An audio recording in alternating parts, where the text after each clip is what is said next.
Emergency response team, what's the situation? We need an ambulance right now. A trainer's been pulled under. This is what happens when the creature you trust the most suddenly turns on you. Jessica Radcliffe wasn't a daredevil. She wasn't reckless. She was a marine biologist, precise, disciplined, a believer that routine and understanding could tame even the strongest predator. And for years, it looked like she was right. Every day she stepped into a tank with a 12,000-pound killer whale named Malow. They performed together. They trusted each other. Families cheered, cameras flashed, and behind the glass, no one questioned a thing, until the day everything changed. No warning, no mistake, just a sudden shift beneath the water, and then a silence so heavy it swallowed the entire stadium. Why did Malow, the orca she loved and trained, suddenly attack? Was it instinct? Was it revenge? Or was it something darker? Something people were too afraid to say out loud? This is the final, horrifying story of Jessica Radcliffe, and it will forever change how you see animal entertainment. Jessica didn't just trust Malow. She cared for him deeply, not as a prop, not as a showpiece, not even as a wild animal. She saw him as a partner, as family. Malow was the park's superstar, the main event, the orca that filled seats and kept the lights on. For years, he performed flawlessly until the day he didn't.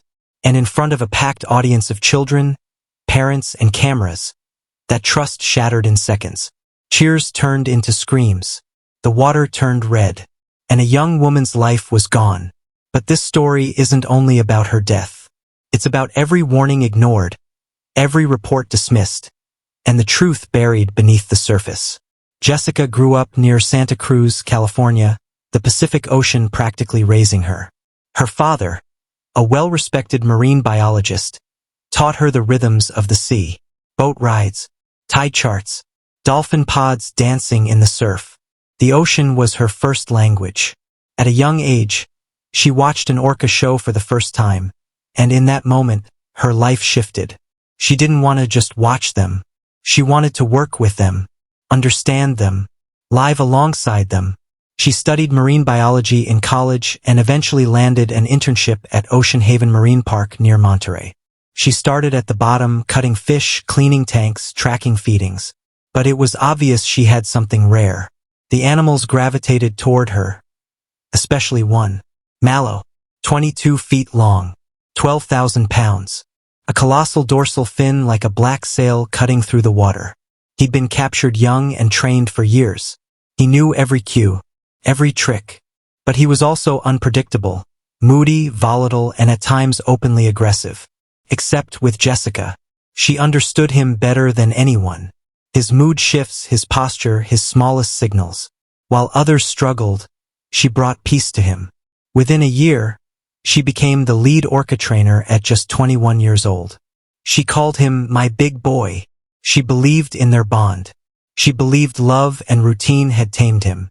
But orcas are not pets. They are apex predators. And whatever bond existed, it was a human creation, not a natural one. Over time, signs of danger began to show. Malow grew more aggressive. He lunged at another trainer once. He slammed into tank walls hard enough for the sound to echo across the stadium. Internal incident reports were filed. Trainers requested he be pulled from live water shows. But management refused. It was peak season. Malow was the moneymaker. Even Jessica saw his shift. She logged his strange behavior, but she believed he would never hurt her. A week before the tragedy, she told a coworker, "He's just moody. He knows me. We're fine." But instincts don't disappear. They lie in wait. July 6, 2011. A bright summer day. A packed stadium with over 2,000 people. Families, school groups, tourists. Kids holding stuffed orca toys. Music blasting. Cameras ready. The announcer introduced Jessica and Malow. She stepped onto the platform smiling. The crowd erupted. The show began perfectly. Cue after cue, Malow performed flawlessly, breaching, splashing, spinning. Then came the finale, the synchronized swim. Jessica dove in. Malow circled her, just as they'd practiced countless times. Then everything changed. Malow stopped, He lunged. His jaws clamped onto Jessica's torso. She didn't even have time to scream. He dragged her beneath the surface with unbelievable force. Gasps, screams, chaos. Trainers rushed forward, tossing fish, ropes, buoys, anything to distract him. Nothing worked. Malow thrashed violently, pulling her deeper. The water turned dark with blood. Over a minute passed before he finally released her. She floated to the surface, motionless. Divers pulled her out. Torn wetsuit, crushed ribs, massive internal damage. She had drowned before paramedics could reach her. The stadium was evacuated within minutes. Children cried.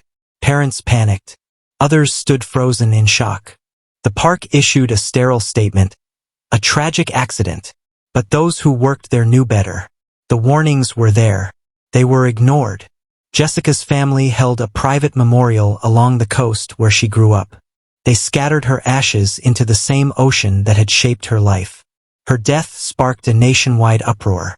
News vans surrounded the park. Animal rights activists protested. Former trainers exposed years of ignored concerns. Ocean Haven shut down within 6 months. The lawsuits never stopped. Malow was transferred to a semi-wild sanctuary in the Pacific Northwest. No more shows. No trainers. No crowds. Just cold, open water and silence. But the damage had already been done. Jessica believed empathy could bridge the gap between human and predator, but it couldn't. Because wild animals aren't actors. They aren't performers. They aren't ours to tame. Jessica Radcliffe was smart, brave, and deeply passionate. She gave everything she had to the ocean. But the ocean gives no guarantees. Her death wasn't a freak accident. It was the result of ignored warnings, suppressed instinct, and the human belief that nature can be controlled. This isn't just the story of a trainer and an orca. It's a warning. When we cage the wild for entertainment, one day the wild reminds us exactly what it is. Rest in peace, Jessica. Your story will never be forgotten.